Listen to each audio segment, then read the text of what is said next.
Hello everyone, welcome to my YouTube channel. आपका हमारे YouTube channel पे बहुत बहुत स्वागत है। इस चैनल पर आपको एमएससी फिजिक्स एंट्रेंस एग्जाम से रिलेटेड सारी जानकारी प्रोवाइड कराई जाती है और भी ग्रेजुएशन फिजिक्स से रिलेटेड काफ़ी इंपॉर्टेंट फॉर्मूलाज टॉपिक्स यहाँ पे डिस्कस किए जाते हैं। यदि आपने मेरी प्रीवियस वीडियोस नहीं देखी है तो आप उसे ऊपर आई बटन के द्वारा जाके देख सकते हैं या फिर मेरी प्लेलिस्ट भी आप विजिट कर सकते हैं। वहाँ पर भी मैंने काफ़ी इंपॉर्टेंट वीडियोज़ डिस्कस की हुई है। यदि आपको मेरी वीडियो पसंद आती है तो प्लीज़ वीडियो को लाइक ज़रूर कर दीजिएगा। यदि आप इस चैनल पर नए हैं तो प्लीज़ चैनल को सब्सक्राइब कर दीजिए, बेल आइकन को प्रेस कर लीजिए ताकि आपको इस तरह की वीडियो का नोटिफिकेशन ज़रूर मिलता रहे। आज इस वीडियो में अपन न्यूक्लियर फोर्स और उसकी प्रॉपर्टीज़ के बारे में स्टडी यहाँ पे करने वाले हैं, तो वीडियो आपके लिए काफ़ी अच्छी रहने वाली है। इस वीडियो में मैं आपको प्रॉपर नोट्स प्रोवाइड करा रहा हूँ। आप वीडियो देख करके आराम से अपने नोट्स बना सकते हैं और एग्जामिनेशन में इन नोट्स को लिख के काफ़ी अच्छे मार्क्स आप ला सकते हैं। तो वीडियो को लास्ट तक जरूर देखिएगा, वीडियो आपके लिए काफ़ी अच्छी रहेगी। विद प्रॉपर नोट्स वीडियो यहाँ पर अवेलेबल आपके लिए रहेगी। यदि वीडियो पसंद आती है तो प्लीज़ वीडियो को लाइक ज़रूर कीजिएगा। तो ज़्यादा टाइम वेस्ट ना करते हुए वीडियो को शुरू करते हैं। तो आज इस वीडियो में अपन न्यूक्लियर फोर्स और न्यूक्लियर फोर्स की प्रॉपर्टीज़ को यहाँ पे समझने जा रहे हैं। वीडियो को लास्ट तक ज़रूर देखिएगा, वीडियो आपके लिए काफ़ी अच्छी होने वाली है। तो जैसा कि आपको याद है, न्यूक्लियस के अंदर प्रोटॉन से न्यूट्रॉन दोनों ही प्रेजेंट होते हैं। न्यूट्रॉन जो होता है वो चार्जलेस पार्टिकल होता है, जबकि जो प्रोटॉन होता है वो पॉजिटिवली चार्ज पार्टिकल होता है। जो कि प्रोटॉन्स जो होते हैं उन दोनों के बीच में क्या होगा, रिपल्सिव कोलम्बिक फोर्स यहाँ पर लगता है। इसके बावजूद वो काफ़ी ज़्यादा नियरली लाई करते हैं विद इन दी न्यूक्लियस। तो ऐसा कौन सा फोर्स होता है जो उन दोनों को बांधे रखने का काम करता है? तो उन दोनों को बांधे रखने का काम जो फोर्स करता है उसी फोर्स को अपन यहाँ पे बोलते हैं न्यूक्लियर फोर्स। तो जो एट्रैक्टिव फोर्स इन दोनों को बाइंड करने का काम करता है विद इन दी न्यूक्लियस, इसी फोर्स को अपन बोलेंगे यहाँ पर न्यूक्लियर फोर्स। आइए इसकी डेफिनेशन भी एक बार अपन देख लेते हैं। A nucleus has protons and neutrons. Since proton is a positively charge particle, therefore there will be repulsive coulombic force between two protons even then they stay near to each other in the nucleus. तो वही nucleus के अंदर proton and neutron दोनों present है। Proton यहाँ पे positively charge particle होता है, तो उन दोनों के बीच में क्या होगा, यहाँ पे रिपल्सिव कोलम्बिक फोर्स लगेगा। दो प्रोटॉन्स के बीच में यहाँ पे रिपल्सिव कोलम्बिक फोर्स लगेगा। इसके बावजूद वो काफ़ी ज़्यादा नियरली लाई करते हैं। It means that then be some attractive force stronger than the electric force which binds them together into the nucleus within the nucleus. In addition to the density of the nucleus is very high, the strong attractive force is called nuclear force. तो ये जो strong attractive force है जो उनको bind करने का काम कर रहा है, इसी फोर्स को अपन बोलते हैं nuclear force. Which binds all nucleons in the nucleus, जो कि सारे न्यूक्लियंस को न्यूक्लियस से बांधे रखने का काम करता है। आइए इसकी प्रॉपर्टीज अपन देख लेते हैं। जो न्यूक्लियर फोर्स होता है वो कॉम्प्लेक्स नेचर का होता है और काफ़ी ज़्यादा प्रॉपर्टीज़ वो होल्ड करता है। आइए इन प्रॉपर्टीज़ को अपन डिटेल में समझते हैं। फर्स्ट प्रॉपर्टी जो होती है इसकी वो होती है एट्रैक्टिव फोर्स। न्यूक्लियर फोर्स है उसका नेचर कैसा होता है, एट्रैक्टिव नेचर होता है। इसी की वजह से जो इसकी स्ट्रेंथ होती है वो बाकी सारे फोर्सेस से ज़्यादा होती है। ये बाकी सारे फोर्सेस में स्ट्रॉन्गेस्ट फोर्स होता है। इसकी स्ट्रेंथ को समझने के लिए यदि हम मान लेते हैं कि न्यूक्लियर फोर्स की स्ट्रेंथ यदि हम 1 लेते हैं तो इसके कंपैरिजन में जो इलेक्ट्रोमैग्नेटिक फोर्स होता है उसकी स्ट्रेंथ जो होगी वो 1/100 होगी। और बाकी जो वीक फोर्सेस हैं उनकी स्ट्रेंथ 10⁻⁵ से 10⁻⁴ तक हो सकती है। और जो ग्रेविटेशनल फोर्स होता है इसके कंपेरिजन में 10⁻39 तक लाइक कर जाता है। तो एक बार इसको अपन देख लेते हैं। Nuclear force is an attractive force and it is the strongest among other fundamental forces. बाकी सारे फंडामेंटल फोर्सेस में ये स्ट्रॉन्गेस्ट फोर्स होता है।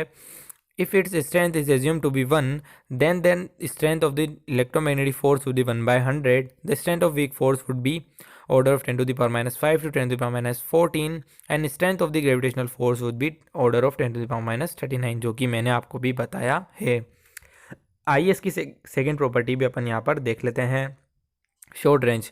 न्यूक्लियर फोर्स जो होता है वो एक शॉर्ट रेंज में लाई करता है।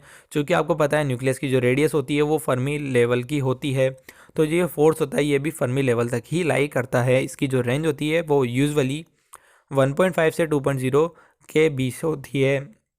कभी कभी किसी केसेस में ये 0.5 फर्मी तक भी लाई कर जाती है, पर मोस्टली ये जो रेंज होती है 1.5 से 2.0 फर्मी के बीच में ही होती है। तो nuclear force is a short range of order of 1.5 से 2.0 Fermi. It is observed that in the nucleus, repulsive core or nuclear also can exist within the range of short range 0.5 Fermi, around which there is strong attractive force range up to 1.5 to 2.0 Fermi। वही कि mostly इसकी जो range होती है 1.5 से 2.0 Fermi होती है, पर किसी केस में 0.5 फर्मी तक भी लाई कर सकता है। नेक्स्ट देखते हैं स्पिन डिपेंडेंस। तो जो न्यूक्लियर फोर्स होता है वो स्पिन पे डिपेंड्स करता है। जो भी इसके अंदर न्यूक्लियंस प्रेजेंट है, न्यूट्रॉन से, प्रोटॉन से, उनकी स्पिन पे जो न्यूक्लियर फोर्स है वो डिपेंड करता है। नेक्स्ट इसकी जो प्रॉपर्टी है वो है charge independence. Nuclear proton it is same, तो न्यूट्रॉन पे लग रहा है, प्रोटॉन पे लग रहा है, तो ये सेम हो सकता है दोनों के लिए, ये चार्ज पे डिपेंड नहीं करता है। न्यूक्लियर फोर्स जो कि दो न्यूट्रॉन के बीच में लग रहा है, यदि दो प्रोटॉन के बीच में लग रहा है, या फिर एक न्यूट्रॉन एक प्रोटॉन के बीच में लग रहा है, तो इन सभी के बीच में जो न्यूक्लियर फोर्स लग रहा है वो क्या होगा, सेम होगा, ये चार्ज पर डिपेंड नहीं करता है। फिफ्थ जो इसकी प्रॉपर्टी है वो है चार्ज सिमेट्री। तो strength of the nuclear force interacting between n n p p are similar but in may be different from n p nuclear force. तो जो स्ट्रेंथ होती है न्यूक्लियर फोर्स की वो दो सेम चार्ज के पार्टिकल्स के अंदर तो सिमिलर होती है, दो न्यूट्रॉन के अंदर यदि लग रहा है एन एन के अंदर सेम लग रहा है, पी पी के अंदर भी सेम हो सकता है, बट लेकिन एन पी के अंदर जो इसकी स्ट्रेंथ होती है वो डिफरेंट हो सकती है।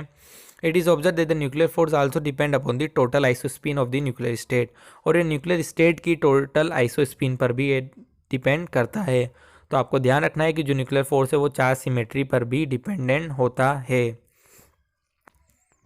नेक्स्ट इसकी जो प्रॉपर्टी अपन यहाँ पे देखने वाले हैं वो है सेचुरेशन प्रॉपर्टी। तो nuclear force has saturation property, nuclear force act only between two nearest nucleons and it is negligible for other nucleons. तो न्यूक्लियर फोर्स की सेचुरेशन प्रॉपर्टी भी होती है, मतलब ये केवल इसकी रेंज तक ही लाई करेगा, या फिर अपन कह सकते हैं दो नियरेस्ट न्यूक्लियंस के बीच में ही लगेगा, बाकी न्यूक्लियंस में ये नहीं लगेगा।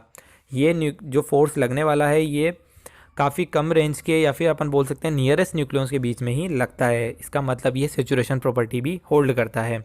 जो इसकी लास्ट प्रॉपर्टी आज अपन देखने वाले हैं वो है एक्सचेंज बिहेवियर। न्यूक्लियर फोर्स का जो बिहेवियर होता है वो एक्सचेंज टाइप का होता है।